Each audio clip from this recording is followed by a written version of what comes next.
एक दिन गौतम बुद्ध अपने शिष्यों के साथ बहुत ही शांत बैठे थे। उन्हें इस प्रकार बैठे देखकर सभी शिष्य चिंतित हुए कि कहीं वह अस्वस्थ तो नहीं है। एक शिष्य ने उनसे पूछा कि आज वह मौन क्यों बैठे हैं, क्या शिष्यों से कोई गलती हो गई है। इसी बीच एक अन्य शिष्य ने पूछा कि क्या वह अस्वस्थ है, पर बुद्ध मौन रहे।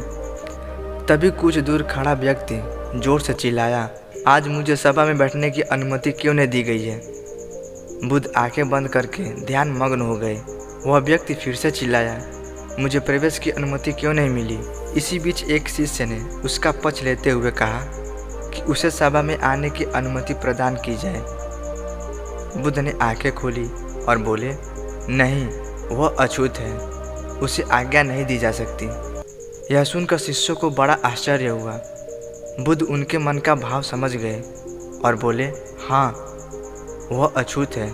इस पर कई शिष्य बोले, गुरुजी, हमारे आश्रम में जात पात का कोई भेदभाव ही नहीं है, फिर वो अछूत कैसे हो गया। तब बुद्ध ने समझाया, आज वह क्रोधित होकर आया है। क्रोध से जीवन की एकाग्रता भंग होती है। क्रोधित व्यक्ति मानसिक हिंसा कर बैठता है, इसलिए जब वह क्रोध में रहता है तब तक अछूत होता है।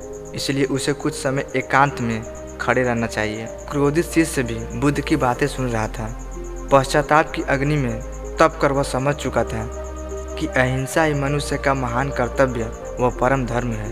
वह बुद्ध के चरणों में गिर पड़ा और कभी भी क्रोध न करने का प्रण लिया।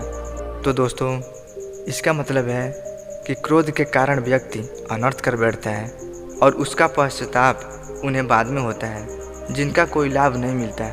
इसलिए हमें क्रोध नहीं करना चाहिए। असल मायने में क्रोधित व्यक्ति अछूत हो जाता है और उसे अकेला छोड़ देना चाहिए। क्रोध करने से तन, मन और धन तीनों की हानि होती है। क्रोध से ज़्यादा हानिकारक कोई और वस्तु नहीं है।